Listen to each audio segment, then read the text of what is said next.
ओडिया बंगला साहित्य मध्य सुसंपर्क स्थापन पर चेष्टा दुई पड़ोशी राज्यर संपर्क को अधिक वृद्धिमद साहित्यिक प्रभाकर स्वाई मुख्य भूमिका ग्रहण करिसेंति। तेबे सारला साहित्यर प्रचार प्रसार पर से कोलकाता शाखा प्रतिष्ठा करिसेंति। तेबे नहीं प्रोफेसर स्वाई सह कलिंग टीवी स्टूडियो अधिक आलोचना करिसेंति Kalinga TV Kolkata bureau head Pramod Mahanti.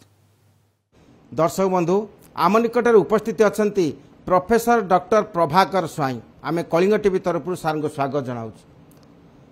आमे जानती जे डॉक्टर स्वाई ओडिशा एवं बंगला साहित्य मध्य सेतुबंधन निमित्त वर्ष वर्ष धरी कार्य करुछंती।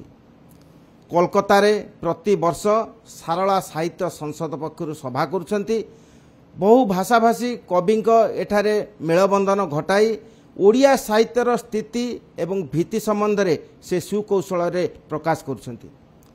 कोलकाता आसीछंती। आमे देखिले जे सारला साहित्य संसद पक्षर से सभा कार्यक्रम परिचालना कले। यही अवसर रे सार को आमे पचारिबा जे विश्व एवं भारतीय साहित्य परिप्रेक्षी रे ओडिया साहित्यर स्थिति कौन। सार आप कौन कहते? विश्व एवं भारतीय साहित्यर स्थिति रे ओडिया साहित्य निर्णय हुए जुग जुग धरी मु आरंभ करी पंचदश शताब्दी ओडिया कवि सारला दास तत्कालीन इंग्राजी कवि एवं ग्रीक कवि होमर एवं चौसर सहित तुलनीय।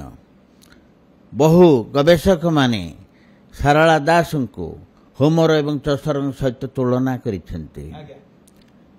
सेही भली भारतीय साहित्य क्षेत्र में सारला दास ठारू आरंभ करी जगन्नाथ दास पर्यंत एवं एजावत जो माने सब साहित्य रचना करिसेंती सेमानकर कृति पई सारा देश रे सम्मान लाभ करिसेंती। सारला दासंकर महाभारत समग्र भारत वर्ष रे प्रांतीय भाषा रे प्रथम संपूर्ण महाभारत।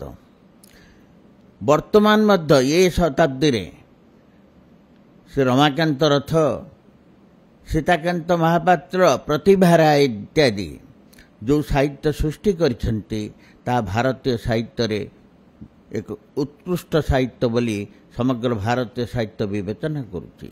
जयंत महापात्र को जने मध्य विश्व साहित्यर अनन्य स्रष्टा भाव रे सारा विश्व स्वीकृति दौची। केंद्र साहित्य एकाडेमी पुरस्कार मध्य पाइछन्ते। प्रकृत अर्थ रे ए जे अनुवाद साहित्य एहाकू आगे नेबा क्षेत्र रे आपन यार अंतर्दृष्टि कोन? आपन जहा कहिले अनुवाद साहित्य मध्य निहाती दरकार तार आवश्यकता रही। ओडिया साहित्य रे मो अनुवाद साहित्य को आगे नापी जो उद्यम करिछिबा बहु ग्रंथ उपादेय ग्रंथ अनुवाद करिछि। निर्मल वर्मा ठारू आरंभ करी गिरिराज किशोर पर्यंत अनेक ग्रंथ अनुवाद करिछि। तार उद्देश्य होछि जे भारतीय साहित्य वर्तमान भारतीय साहित्यर स्थिति कौन से संपर्क रे ओडिया साहित्यिक मान को अवगत करेबा। आपण जने वरिष्ठ साहित्यिक सांप्रतिक परिवेश रे आपण युव साहित्यिक मान को कौन वार्ता देबे? मो युव साहित्यिक मान को एतिक कहिबी से माने बहुत पढ़ंतु।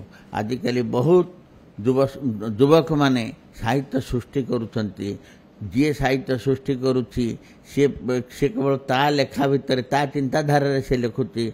किंतु मु एतिकी सेमान को उपदेश देवी जे युव साहित्यिक माने बहुत विभिन्न भाषार साहित्य पढ़ंतु। ओडिया भाषार मध्य जो माने प्रतिष्ठित साहित्यिक सेमान ठारू आरंभ करी जेकोसी साहित्य बही पढ़िले सेमानकर ज्ञान वृद्धि हबो, अभिज्ञता मिलिबो एवं से उच्चमानर साहित्य सृष्टि करि पारिबे एवं सेमानकर साहित्य बा सेमानकर सृष्टि समाज को जेमते आगे नबो से दिगरे समाजर हित साधन करिबो। साहित्यर उद्देश्य जहाँ समाजर हित साधन करिबा से दिगरे सेमान साहित्य रचना करिया पई मु एतिकी परामर्श देबी। सेहीपरि तांकर वक्तव्य थिला जे साहित्यिक माने केवल निज मध्यरे तांको प्रतिभा को सीमित न रखी किपरि मूल्यबोध भित्तिक हेब एवं साधारण स्तर में यह किपरि पहुँची पारिब सेथिपई मध्य उद्यम नेबा उचित। Kolkata video journalist Samar Jisan Pramod Mahanty, Kalinga TV.